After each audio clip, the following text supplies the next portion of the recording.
നമസ്കാരം സുഹൃത്തുക്കളെ. വ്യത്യസ്ത തരം DC മെഷീൻസിന്റെ ടെർമിനൽസ്, പാർട്സ്, കണക്ഷൻസ് എന്നിവ എങ്ങനെ തിരിച്ചറിയാം എന്നതിനെ കുറിച്ചുള്ള ഈ എക്സസൈസിലേക്ക് സ്വാഗതം. ഈ വീഡിയോ അവസാനിക്കുമ്പോൾ നിങ്ങൾക്ക് ഇവ സാധ്യമാകും.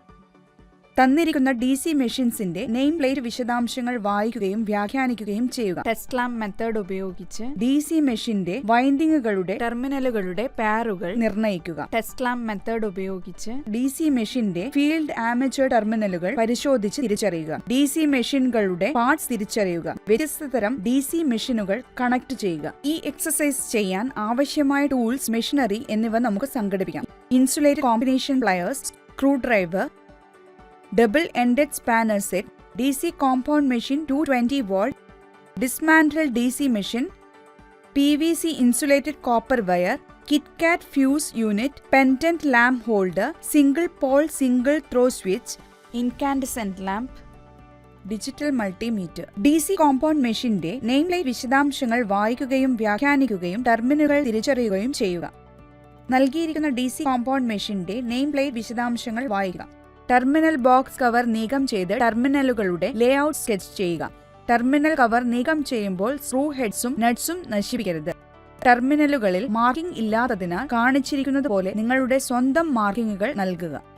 ഒരു DC കോമ്പൗണ്ട് മെഷീന്റെ പെയർ ടെർമിനലുകൾ പരിശോധിച്ച് തിരിച്ചറിയുക. 240 വോൾട്ട് 25 വാട്ടിന്റെ ഒരു ടെസ്റ്റ് ലാമ്പ് തയ്യാറാക്കുക. കേബിളുകളിലൊന്ന് ഫേസ് കേബിളായി തിരിച്ചറിയുകയും സ്വിച്ച്, ഫ്യൂസ് എന്നിവയിലൂടെ ടെസ്റ്റ് ലാമ്പിലേക്ക് കണക്ട് ചെയ്യുകയും ചെയ്യുക.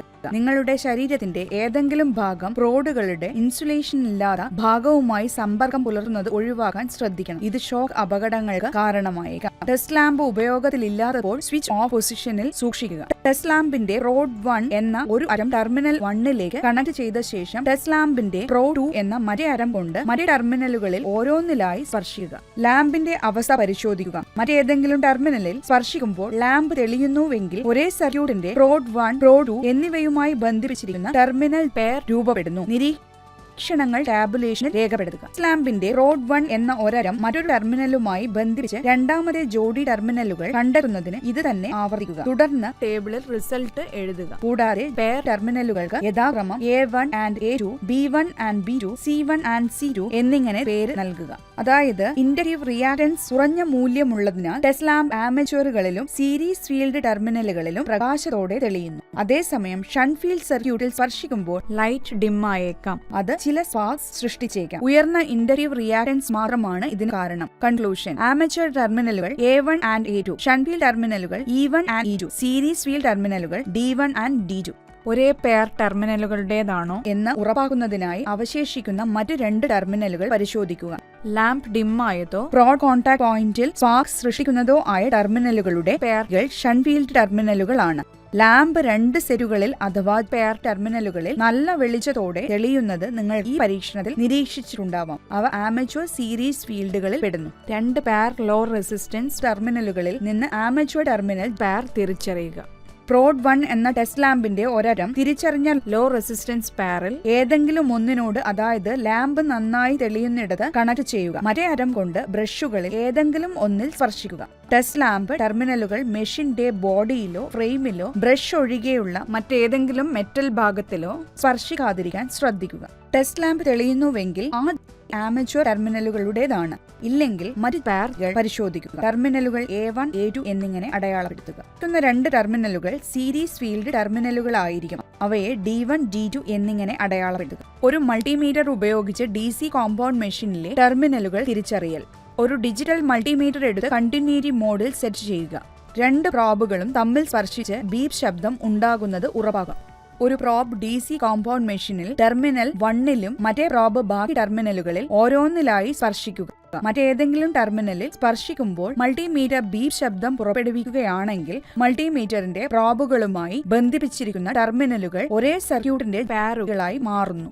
ഇതേ രീതിയിൽ മറ്റ് 2 പെയറുകൾ തിരിച്ചറിയുകയും പെയറുകൾ യഥാക്രമം A1 and A2, B1 and B2, C1 and C2 എന്നിങ്ങനെ അടയാളപ്പെടുത്തുകയും ചെയ്യുക.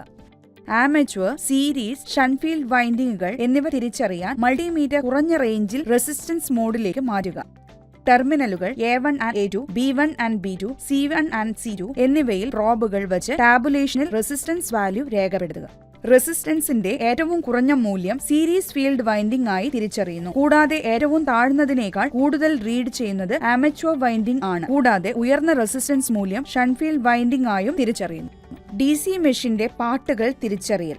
DC മെഷീന്റെ നെയിം പ്ലേറ്റ് വിശദാംശങ്ങൾ വായിക്കുകയും വ്യാഖ്യാനിക്കുകയും ചെയ്യുക. ഓരോ പാർട്ടിലും നമ്പറുകളോട് കൂടിയ ലേബൽ ഇടുക.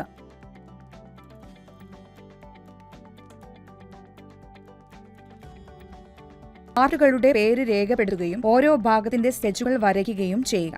ടെർമിനലുകൾ തിരിച്ചറിഞ്ഞ് DC ഷണ്ട് ജനറേറ്റർ കണക്ട് ചെയ്യുക. ടെർമിനലുകൾ A1, A2 എന്നിവ ആമച്വർ ടെർമിനലുകളും E1, E2 എന്നിവ ഷണ്ട് ഫീൽഡ് ടെർമിനലുകളും ആകട്ടെ. ഫീൽഡ് വൈൻഡിംഗ് പാരലൽ ആയി ആമച്വർ ടെർമിനലുമായി കണക്ട് ചെയ്യുക. ആമച്വർ ടെർമിനൽ A1ലേക്ക് shunt field winding E1 connect ചെയ്യുക. സമാനമായി E2നെ A2ലേക്ക് കണക്ട് ചെയ്യുക. ആമച്വർ ടെർമിനൽ A1 ലോഡിന്റെ പോസിറ്റീവ് ടെർമിനലിലേക്കും A2 ലോഡിന്റെ നെഗറ്റീവ് ടെർമിനലുകളിലേക്ക് കണക്ട് ചെയ്യുക. ടെർമിനലുകൾ തിരിച്ചറിഞ്ഞ് DC സീരീസ് ജനറേറ്റർ കണക്ട് ചെയ്യുക. ഫീൽഡ് വൈൻഡിംഗും ആമച്വർ വൈൻഡിംഗും സീരീസിൽ കണക്ട് ചെയ്യുക.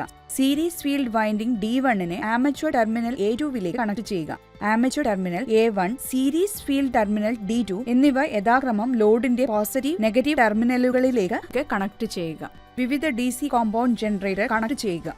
ഷണ്ട് ഫീൽഡ് ടെർമിനൽ E1നെ ആമച്വർ ടെർമിനൽ A1ലേക്ക് കണക്ട് ചെയ്യുക. A1നെ D1ലേക്ക് കണക്ട് ചെയ്യുക. തുടർന്ന് D2വിനെ ലോഡിന്റെ പോസിറ്റീവ് ടെർമിനലിലേക്ക് കണക്ട് ചെയ്യുക. Shunt field winding E2 armature terminal A2വിലേക്ക് തുടർന്ന് ലോഡിന്റെ നെഗറ്റീവ് ടെർമിനലുകളിലേക്കും കണക്ട് ചെയ്യുക.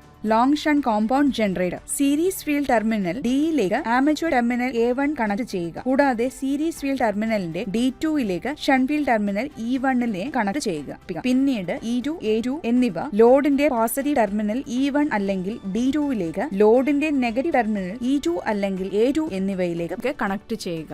Short shunt cumulative compound, short shunt differential compound generator എന്നിവയ്ക്കുള്ള കണക്ഷൻ ഡയഗ്രാം അനുസരിച്ച് മെഷീൻ കണക്ട് ചെയ്യുക.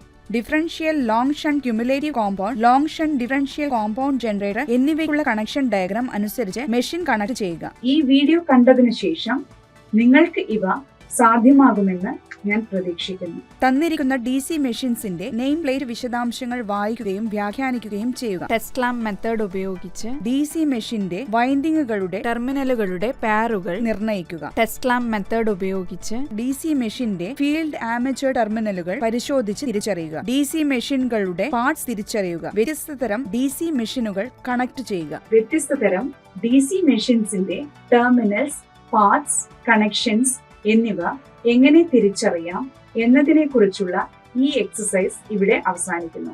അടുത്ത എക്സസൈസിൽ വീണ്ടും കാണാം.